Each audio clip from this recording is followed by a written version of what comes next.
بسم اللہ الرحمن الرحیم۔ السلام علیکم۔ ایک روز گھر سے باہر سب بچے کھیل رہے تھے۔ انہوں نے دیکھا کہ دو آدمی آئے۔ یہ بڑے حسین و جمیل، خوبصورت اور شاندار آدمی تھے، نہایت عمدہ صاف لباس پہنے ہوئے۔ انہوں نے حضرت محمد صلی اللہ علیہ وسلم کو اٹھایا اور ان کو الگ لے گئے۔ اس وقت آپ صلی اللہ علیہ وسلم کی عمر مبارک 4 سال تھی۔ بچے دوڑتے ہوئے گھر پہنچے۔ وہاں سے حضرت حلیمہ اور ان کے شوہر دوڑتے ہوئے آئے۔ دیکھا محمد صلی اللہ علیہ وسلم اپنی جگہ موجود ہیں اور کوئی آدمی وہاں موجود نہیں۔ محمد خوش و خرم ہیں، مسکرا رہے ہیں، البتہ چہرے پر کچھ اثر ہے۔ ان سے پوچھا گیا، بیٹا کیا ہوا؟ کون آدمی تھے وہ؟ تمہیں کیوں اٹھا لائے تھے؟ وہ کہاں چلے گئے؟ حضور صلی اللہ علیہ وسلم نے اپنی معصوم زبان سے سارا قصہ سنا دیا کہ ان دونوں نے مجھے لٹا کر یہاں سے یہاں تک سینہ چاک کیا، پھر گوشت کا ایک لوتھڑا دل نکالا، اس کو چیر کر سیاہ دانہ اس میں سے نکالا، صاف پانی ان کے پاس تھا، اس سے دھویا، پھر اس کو اپنی جگہ رکھ دیا اور ٹھیک کر چلے گئے۔ مجھے تقریب کچھ نہیں ہوئی بلکہ ٹھنڈک سی معلوم ہوئی اور اب تک معلوم ہو رہی ہے۔ حضرت حلیمہ اور حضرت حارث نے حضور صلی اللہ علیہ وسلم کو چمکارا، پیار کیا، سینے سے لگا کر گھر لے آئے۔ دوسری بار شق صدر کا واقعہ آپ کو 10 سال کی عمر میں پیش آیا۔ یہ حضرت ابو ہریرہ رضی اللہ تعالیٰ عنہ سے صحیح ابن جبان اور دلائل ابی نعیم وغیرہ میں مذکور ہے۔ جب دوسری مرتبہ شق صدر ہوا تو آپ صلی اللہ علیہ وسلم خوفزدہ ہو کر جلدی سے اپنی والدہ کے پاس چلے گئے اور سارا ماجرا بیان کیا۔ آپ کی والدہ چونکہ یہ بات جانتی تھیں کہ آپ پر ضرور نبوت ہوگی، آپ کو تسلی دی اور گود میں بٹھا لیا۔ اللہ نے ایسا کر کے آپ کے قلب کو دنیاوی خواہشات سے پاک کیا اور اس کے بعد آپ ایک اللہ سے رجوع کرنے لگے اور بتوں کی پوجا کرنے کی بجائے اللہ کی عبادت کرتے، جیسا کہ ان سے قبل انبیاء نے ایک اللہ کی عبادت کا حکم دے رکھا تھا۔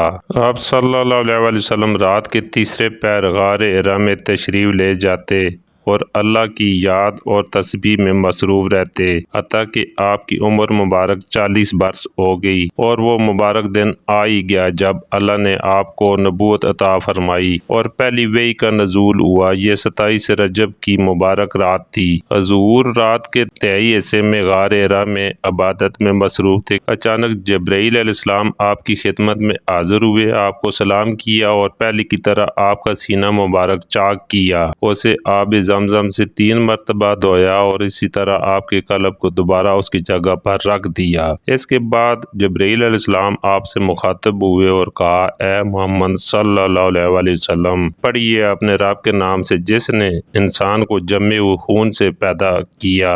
آپ صلی اللہ علیہ وسلم نے فرمایا، میں پڑھنے والا نہیں۔ جبرائیل علیہ السلام نے فرمایا، اے محمد صلی اللہ علیہ وسلم، پڑھیے اپنے رب کے نام سے جس نے انسان کو وہ علوم سکھائے جس کا اسے پہلے علم نہ تھا۔ آپ نے وہی جواب دیا۔ جبرائیل نے تیسری مرتبہ کہا، اے محمد، پڑھیے کہ آپ کا رب بڑا رحیم ہے۔ آپ نے پھر وہی جواب دیا۔ اس کے بعد جبرائیل علیہ السلام نے آپ کو پکڑ کر اپنے سینے سے لگایا اور دنیا کے تمام علوم آپ کے سینے میں محفوظ ہو گئے۔ یہ پہلی وحی کا بیان تھا۔ اس وحی سے آپ کے جسم مبارک پر لرزہ طاری ہو گیا اور آپ اپنے گھر کی طرف روانہ ہوئے۔ اس وقت آپ کی عمر 40 برس تھی۔ آپ گھر پہنچے اور حضرت خدیجہ رضی اللہ تعالیٰ عنہ سے فرمایا کہ مجھے چادر اوڑھ دو۔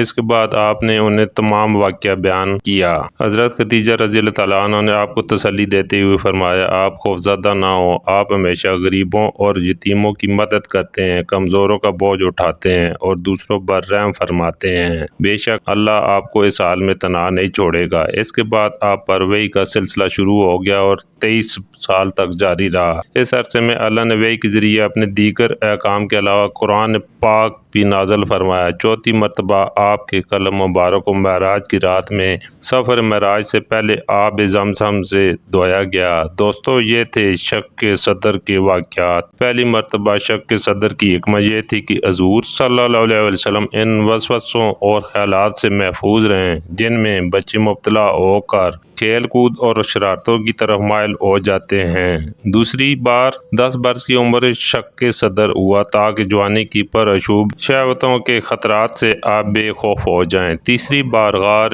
حرا میں شک صدر ہوا اور آپ صلی اللہ علیہ وسلم کے قلب میں نور سکینہ بھر دیا گیا تاکہ آپ وحی الہی کے عظیم اور گراں بار بوجھ کو برداشت کر سکیں۔ چوتھی مرتبہ معراج میں آپ صلی اللہ علیہ وسلم کا سینہ مبارک چاک کر کے نور و حکمت کے خزانوں سے معمور کیا گیا تاکہ آپ کے قلب مبارک میں اتنی وسعت اور صلاحیت پیدا ہو جائے کہ آپ دیدار الہی کی تجلیوں اور کلام ربانی ہیبتوں اور عظمتوں کے متحمل ہو سکیں۔